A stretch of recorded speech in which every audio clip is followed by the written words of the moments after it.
Kwa hiyo ukiangalia style ambayo ilitakiwa kutumika Iran ndio style ambayo ilitakiwa kutumika, ndio style ambayo ilitumika Libya. Yanaanza maandamano madogo madogo ya kuonyesha kwamba wanapinga serikali, na mara baada ya hapo inatokea kwamba hamuelewani nyinyi kwa nyinyi, alafu mabwana wakubwa wale wanapata nafasi ya kuingia nchini kwenu kwa urahisi kutimiza yale mambo yao. Tulishuhudia vitu kama hivyo Libya. Lakini wakienda kwenye nchi ambayo inakuwa ina uzalendo wa kutosha kwamba kama ilivyokuwa Venezuela, kuweka maandamano ya kuipinga serikali wakati ambao sio uchaguzi ilikuwa ni swala gumu. Wanamchukua rais tu na kumteka kama ambavyo wamefanya. Sasa kwa nchi kama Iran huwezi kumchukua rais, option ni mbili. Umuue rais then waandamane wao kwa hao nchi stawalike, ambalo pia ndo lilikuwa jaribio la Marekani. Wenyewe walipiga hesabu kwamba tukimuua Khamenei ndani ya saa 48 mpaka 72 tutakuwa tumemaliza operation, kwa sababu hakutatawalika. Wale walikuwa wanaingia barabarani wataanza kuandamana kwamba sasa utawala uanguke, lakini ni kitu ambacho hakijatokea. Kwa hiyo nadhani nitakuwa nimejibu hoja yako kuhusiana, kwa sababu ukiangalia Iran maendeleo nayo, wanaandamana wanataka nini? Iran ni mmoja kati ya nchi ambazo zina wasomi wengi katika bara la Asia. Unazungumzia 90% ya watu wa Iran wana elimu ya chuo, wana science wengi. Ni nchi ambayo imeishi chini ya vikwazo kwa zaidi ya miaka 40, lakini wewe unaona Tehran jinsi ilivyo, angalia jinsi ambavyo wanaendelea, wako vizuri, hawana hizi changamoto zetu ambazo tunasema zipo, na ni dola pekee ya Kiislamu ambayo inaongozwa kwa mujibu wa sheria za Kiislamu. Sasa hapo tatizo ni nini? Sio miongoni mwa nchi useme ni maskini, raia wake sijui wanateseka. Ni kwamba Iran ni moja ya nchi inayomnyima Marekani na Israeli usingizi. Kwa hiyo watafanya kila mbinu kuhakikisha ya kwamba wanaisumbua ile dola, na moja ya mbinu ya kwanza ilikuwa ni maandamano ya kuonekana kama utawala wa Khamenei unapingwa, na ndio maana kwenye maandamano walikamatwa raia wengi tu ambao sio wa Iran. Yes. Timu ya taifa ya wanawake imegoma kurudi katika haya ya football ambayo yanaendelea. Kuna siasa pia ndani yake ambayo magharibi wanajaribu kuicheza. Kwa maana ya kwamba sio kwamba timu ya wanawake ya Iran imegoma kurudi. Okay, it is okay, lakini imegoma kurudi chini ya shinikizo gani? Chini ya shinikizo gani na chini ya mazingira gani?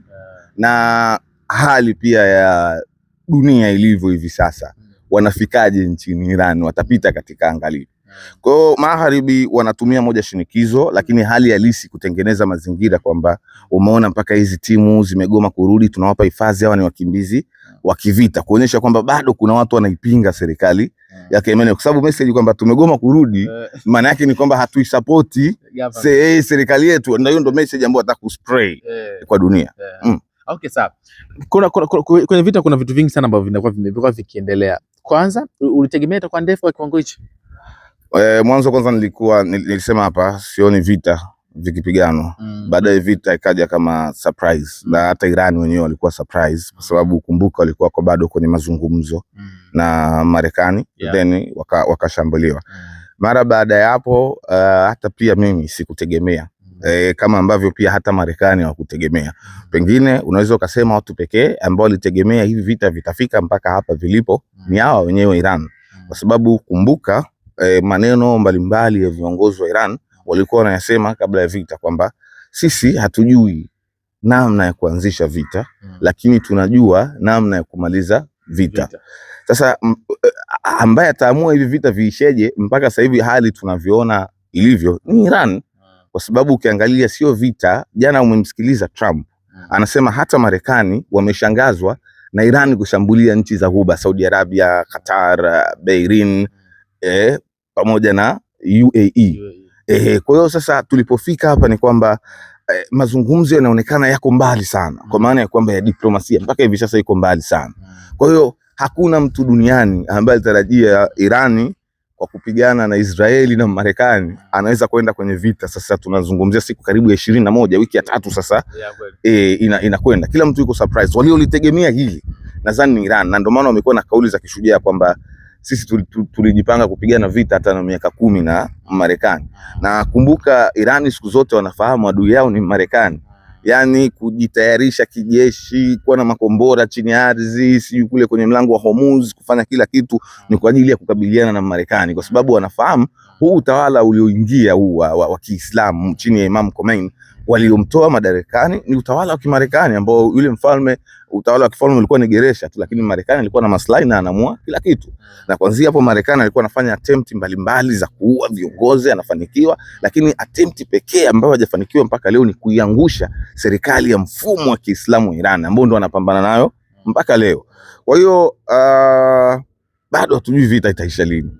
Mazungumzo Ali Larijani anavyozungumza, ambaye ni katibu mkuu wa Baraza la Usalama la Iran, ni kama bado anataka vita iendelee. Trump kuna wakati anasema Iran wameomba mazungumzo, Iran wanakataa, sema hajaomba mazungumzo yoyote. Kuna sasa Israel wanasema tumejipanga, tutaifuta kabisa Iran, Iran wanasema sisi tuko tayari. Kwa hiyo majibizano ambayo yanaendelea, kauli mbalimbali ambazo zinatolewa zinatuweka mbali na kumaliza mgogoro kidiplomasia. Lakini kumekuwa pia na hili ambalo linazungumzwa sana kwamba Benjamin Netanyahu amepoteza maisha, na wewe umekuwa ukitolea pia maoni kwenye akaunti yako. Zipi tuondoke na hizi taarifa?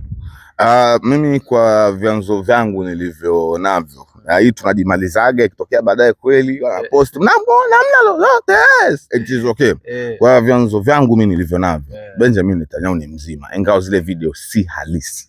Video zote 3 mimi nimezichambua kwenye akaunti yangu ya Instagram, zina editing ndani yake, si video halisi, lakini kwa mujibu wa vyanzo vyangu ni mzima wa afya, yupo. Inawezekana ni propaganda ya kujaribu kuhamisha mjadala wa vita na jinsi ambavyo mambo yanaendelea ili wapenyeze ajenda zao wanazozijua wenyewe. Unajua hawa jamaa wafanya jambo kwa bahati mbaya. Hivyo unafikiri wataedit alafu asijue kabisa hapa tumeedit video hapa itaonekana hivi na hivi. Wale Mossad wa Israeli kabisa. Yaani wanaweza wakaedit kitu kabisa wasione makosa alafu waposti. Wasione kabisa hapa hii kahawa ipo kama uji haimwagiki. Hapa sio mfuko wa Netanyahu unabadilika. Hapa pete inapotea. Haoni hayo mambo kabisa. So ni naichukulia kama propaganda. Wanajua wenyewe kuna ajenda gani wanaipitisha nyuma ya huu mjadala ambao wameutengeneza, kwa sababu ni mjadala ambao wameutengeneza duniani makusudi ili Netanyahu tu azungumziwe. Ni makusudi, na mara baada unaona Netanyahu kuzungumziwa yuko wapi, wanaleta picha video za AI. Watu tena wanaanza kuhamisha AI, kesho tena wanaposti nyingine ya AI, watu wanaendelea AI mzima, kesho kutwa tena wanaposti, na leo tena wataposti, wataposti tena na leo, ili mjadala uendelee. Sasa sijajua kuna nini kinaendelea nyuma ya pazia, kwa nini wanafanya hivi. Ila cha kuondoka nacho ni kwamba hawafanyagi mambo yao kukurupuka hata siku moja. Plani iko mezani inatekelezwa. Unadhani kama endapo hizi taarifa zinavyoendelea kutoka kwamba ni mzima, zina madhara gani hasa kwa Iran yenyewe? Hakuna madhara yoyote, kwa sababu lengo la Iran walisema tunamtafuta, lakini lengo la Iran ni kujilinda. Sidhani kama target yao kubwa ni kuua viongozi wa juu wa Israel. Na hata ukiangalia wenyewe wamekuwa wanajitahidi sana kutokupiga kwenye makazi, wanapiga kwenye miundombinu, wanashambulia Haifa kule kwenye mambo ya mafuta, Tel Aviv kule kwenye vituo mbalimbali vya kijeshi vya Israel. So haiwezi kuathiri chochote. Sana sana kama Benjamin Netanyahu atakuwa amefariki ndio nyanyua ile morali yao ya vita, lakini akiwa hai maisha yataendelea, kwamba watakuwa down, yuko hai, kwa sababu hata Iran hamna sehemu hata moja kwenye chombo cha habari cha IRGC ama chombo cha habari cha serikali ya Iran ambapo wanasema Netanyahu amekufa. Hakuna chombo chochote cha habari cha Iran kilichoripoti habari ambacho kinamilikiwa na serikali ama kinamilikiwa na jeshi la Iran IRGC. Hakuna. Kwa hiyo na wenyewe pia wako kama sisi, hawajui, wanaona tu, lakini hawana uthibitisho bado. Wao nafikiri Iran wangekuwa na uthibitisho Netanyahu amekufa au amejeruhiwa, kwa jinsi ambavyo Khamenei aliuawa na Trump akatangaza kujitapa, wangekaa kimya. Kujiamini kabisa. Na wanakuambia kisasi ni haki. Wangekaa kimya. Wangekuja. Wewe unaona majibizano, wangekuja. Lakini bado hawana uhakika. Ni taarifa fiche. Mojitaba Khamenei inasemekana naye pia alishambuliwa, hali yake ni tete kwa mujibu wa taarifa ambazo zipo za chini. Pengine hasa zungu hizo taarifa zina ukweli gani kuhusu hali ya supreme leader mpya wa Iran? Wanasema kiongozi wao ni mzima wa afya na anaendelea na majukumu yake ya kuongoza operation. Jana aliulizwa pia swali na chombo cha habari kimoja, jina lake limetoka, Dmitry Peskov, msemaji wa Kremlin kule Urusi, kwamba inasemekana nyinyi Urusi mmemsafirisha Mojtaba na mnamtibu kwa kuwa amejeruhiwa. Akasema hawezi kulizungumzia hilo swala. So Iran wanasema ni mzima na anaendeleza operation. Ingawa maswali lazima ibuke kwa sababu bado hajaonekana hadharani, na wengi walitegemea watamuona kwa mara ya kwanza kwenye hotuba ya kwanza, lakini hotuba ile ilisomwa na mwandishi wa habari mwanamke kwa sababu yeye aliandika tu. Kwa hiyo pia bado inazidi kuibua maswali, lakini tupo katika vita. Iran wana masnitch wengi sana, wana Mossad wengi sana. Kwa hiyo baba yake ametoka kuuawa, hawatakubali kiongozi wa pili naye auawe. Sasa utakuwa sio nzuri. So wanajaribu kufanya hivyo kumlinda. Huwezi kutoka eti kwa sababu Marekani akasema nimekujeruhi utoke uonyeshe hujajeruhiwa. Sasa utakuwa unaendeshwa kwa miemko. Ina madhara gani ama inamaanisha nini hasa kwa viongozi wote? Hata kwa Netanyahu ilikuwa ni the same, kwamba kuna kikao ambacho au baadhi kwa wepo na hakuwepo. Mojtaba ni same story. Nini ambacho anachokicheza viongozi wote wawili? Ndio mambo ya vita. Inamaanisha kwamba hii vita ni ngumu. Na ndio maana tunaona viongozi wote wamejificha, tuelewi sehemu walipo. Inamaanisha hii vita ni ngumu. Vita sio lele mama. Watu wanatafutana. Ending yake iko wapi, Zungu?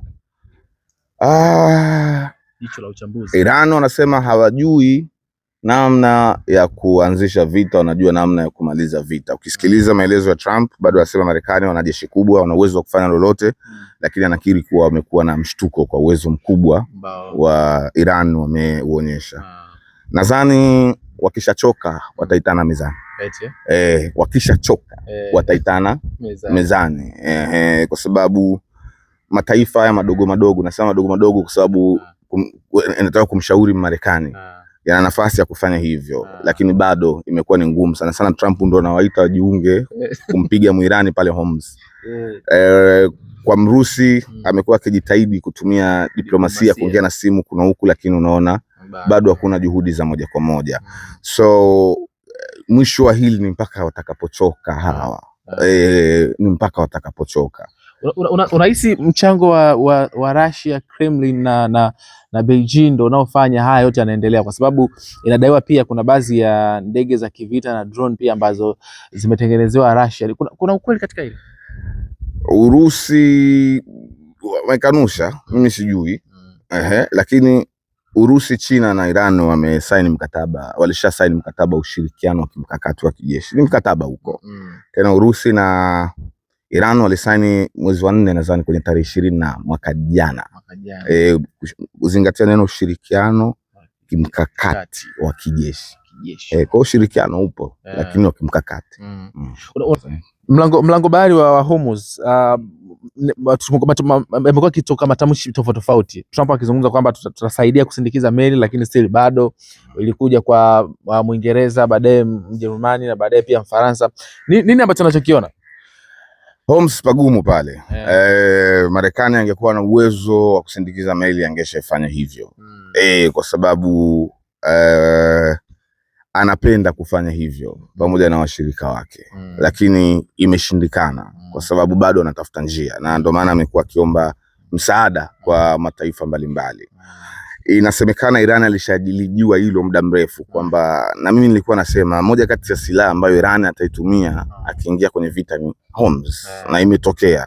Iran alishalijua hilo muda mrefu. Kwa hiyo Marekani wana hofu labda ya kuna mabomu madogo madogo ya kwenye maji pale ambayo Iran alishayatega muda mrefu, anasubiri tu nyie mpitishe. Na tuliona meli moja ilijaribu kupita kile ambacho kilitokea.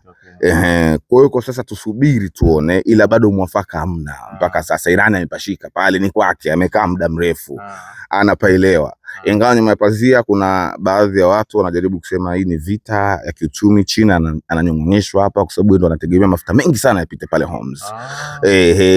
China anategemea mafuta mengi yapite pale Hormuz. Inawezekana ikawa kweli ni kweli, ila mwisho wa siku kwa sasa Hormuz bado inadhibitiwa na Iran. Muirani yuko pale na ni kwake, amekaa muda mrefu. Kwa hiyo amefanya study muda mrefu, na nilikuambia atatumia ule mlango wa bahari kama silaha. Kwa hiyo ni ya kwake, anajua hiyo tunaita ni silaha ya kijiografia ya kivita, kulingana na jiografia ambayo Mungu amekupa. Zungu, tumaliza sasa la mwisho. T-shirt vipi sasa? Tutegemea nini? T-shirt tumemaliza, hatutoi nyingine, oda 100 zimeisha. Tunashukuru, waliyepata amepata, aliyekosa amekosa. Hautoi tena zingine. Kama kuna utaratibu tutawaambia, kwa sasa tumestop. Zungu, asante sana kwa wakati wako. Nashukuru mno.